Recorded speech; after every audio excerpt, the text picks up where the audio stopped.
நெல்லை மாவட்டம் வள்ளியூர் சித்தூர் தென்கரை மகாராஜேந்திரஸ்வரர் சாத்தா திருக்கோவிலில் பங்குனி உத்திர திருவிழா கொடியேற்றத்துடன் தொடங்கியது. ஏராளமான பக்தர்கள் சுவாமி தரிசனம் செய்தனர். நெல்லை மாவட்டம் வள்ளியூர் அருகே நம்பியாற்றின் கரையில் சித்தூர் தென்கரை மகாராஜேந்திரேஸ்வரர் சாஸ்தா திருக்கோவில் அமைந்துள்ளது. பழமை வாய்ந்த இக்கோவில் கேரள கோவில் கட்டிட அமைப்பிலும் சபரிமலை ஐயப்பன் கோவில் முறைப்படி மூலவருக்கு அபிஷேகமும் நடைபெறுகின்றது. இங்கு நடைபெறும் முக்கிய திருவிழாக்களில் பங்குனி மாத உத்திர திருவிழா மிகவும் சிறப்பு வாய்ந்ததாகும்.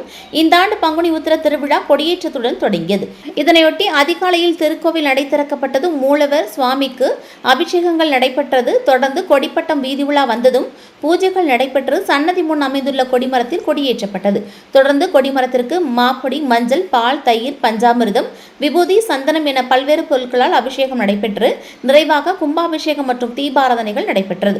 11 நாட்கள் நடக்கும் திருவிழாவில் தினமும் காலையில் அபிஷேக பூஜையும், மதியம் கும்பாபிஷேக தீபாராதனை பூஜையும், இரவில் பல்வேறு வாகனங்களில் சுவாமி வீதி உலா வரும் நிகழ்ச்சியும் நடைபெறுகிறது.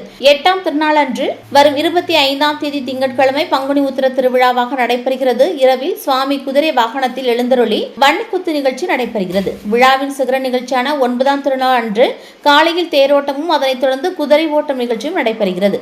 விழா ஏற்பாடுகளை அறங்காவலர் குழு தலைவர் மற்றும் இந்து அறநிலையத்துறை அலுவலர்கள் செய்து வருகின்றனர்.